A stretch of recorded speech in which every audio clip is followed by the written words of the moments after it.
This is your Barbados Today Evening News Update for Friday, August the 17th. A warm welcome to you on a rainy Friday. I'm Emmanuel Joseph, topping the news.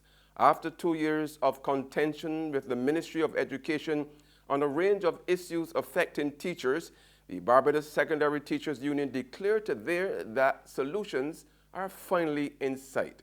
For the first time, Education Minister Cynthia Bradshaw sat down for talks with the Mary Redmond-led BSTU at the ministry's Dame Elsie Payne complex. For several hours, the two sides discussed unfair dismissals and hiring practices and appointments. At the end, Redmond told Barbados Today she was pleased. We had a very productive meeting, a very congenial atmosphere. The minister was in attendance. She sort of incorporated her presence there with a courtesy call that we would normally make with new ministers. And she set a tone that we are all hoping will continue in terms of the relationship between the BSTU, ongoing relationship from here on in, and officials at the Ministry of Education. It was really very encouraging. There are some long outstanding issues that we have been able to finally ventilate, and we can see that there is some movement towards having them resolved, and we are very, very happy about this. Resolution Life Assurance Company today confirmed that government's debt restructuring exercise has forced the company to put outstanding payments to policyholders with executive flexible premium annuity policies on hold.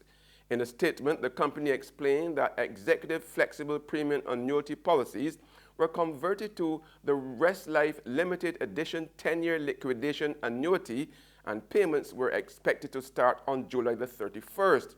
The company said it was, however, instructed by the Ministry of Finance that the New Life Investment Company Preservation Bond, which provides the financing for payments, was included in the national debt restructuring exercise, and it did not receive the semi-annual payment. The company said 639 policies have been affected by the delay. Rest Life, however, assured that monthly pension payments, the payment of medical claims for individual and group health policies, and the settlement of claims for life policies and annuity policies which arose prior to the transfer will continue. It also said that day-to-day business operations have not been affected.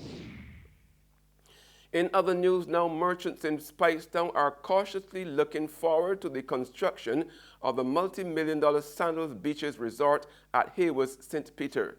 Speaking to Barbados Today, several businesses acknowledged that the Sandals brand will generate more activity, but they are hoping all the benefits won't redound to the all-inclusive hotel.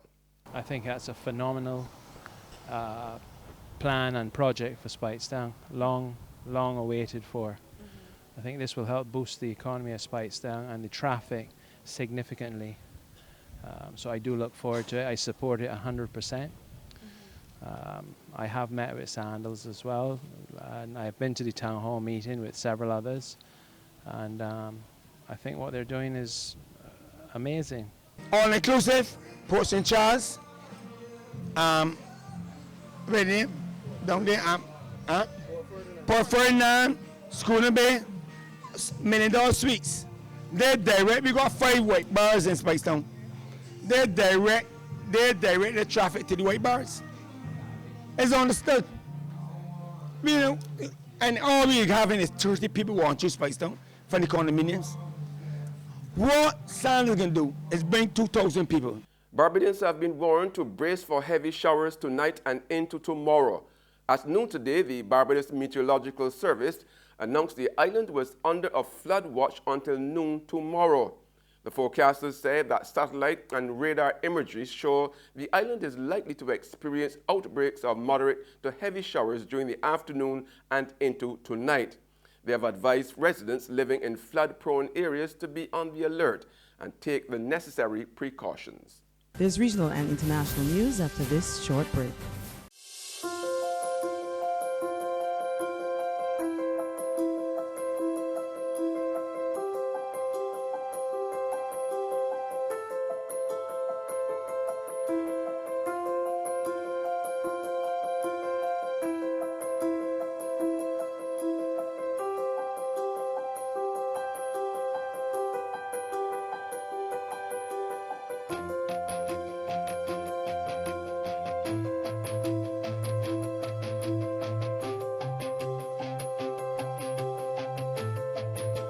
Barbados Today, news you can trust.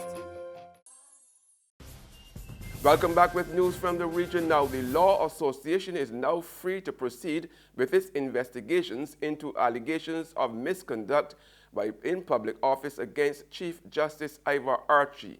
The Privy Council on Thursday struck down Archie's appeal against a High Court ruling that had given the Law Association the green light. But one senior counsel tells TV6 News that the ruling now leaves the judiciary and the nation of Trinidad and Tobago in a precarious position. Joel Brown of TV6 News has been following this story. Senior counsel Martin Daly said Chief Justice Ivor Archie continues to sit in office despite what Mr. Daly called these unresolved allegations of misconduct in office against the nation's third highest office holder, as the Privy Council has dismissed Mr. Archie's appeal to block the Law Association's investigation into the allegations. I think it puts us in a very precarious position, and the reputational damage to the judiciary as an institution continues. After the Judicial Committee of the Privy Council decided not to hear the oral submissions of the Law Association's attorneys on July 23rd, the Law Lords handed down their judgment in London on Wednesday that it follows that each of the grounds of appeal relied upon by the Chief Justice must be rejected and that this appeal is dismissed. Senior counsel Daly weighed in. You cannot get a clearer statement of defeat than that. So not only did he lose the appeal, but it contains the clearest possible statement that each of his grounds was rejected. Mr. Archie filed an appeal with the Privy Council after the local appeal court struck down a High Court ruling in May that the Law Association did not have the legal authority to investigate the Chief Justice. In a statement, the Chief Justice said that although his appeal has not been allowed, he is heartened by the Privy Council's decision. He referred to a part of the judgment which states that the Law Association is in no position to make findings of fact which are in any way binding upon the Chief Justice or upon any tribunal which might be established under Section 137 of the Constitution. Further afield now, the Indian state of Kerala is in a crisis as monsoon rains continue to batter the region. More than 300 people have been killed in the last 2 weeks. The damage has been described as the worst in almost a century. More in this report from Al Jazeera Television. Hundreds of soldiers have been sent to Kerala to lead the rescue effort. Thousands of people are stranded across the southern Indian state. At least 220,000 people have sought refuge in relief camps. Hundreds of homes have been swallowed by floodwater. North and central Kerala have been worst hit by the floods, but the entire state is on red alert as heavy rain is predicted for several days. In view of a fresh spell of floods inundating other vast areas, we have deployed our forces over there in 7 districts. The government says 10,000 kilometres of Kerala's roads have been destroyed. The international airport is flooded and had been temporarily closed. Monsoon rains are a fact of life in India, but these are the heaviest since 1924. Millions of dollars worth of crops have been washed away. Indian Prime Minister Narendra Modi says he's praying for the safety and well-being of the people of Kerala. And that's news, but for the very latest, visit our website at www.barbadostoday.bb.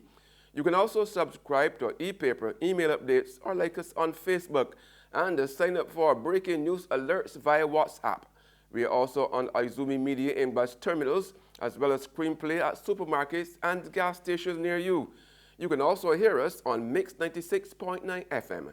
I'm Emmanuel Joseph. Have a fantastic evening.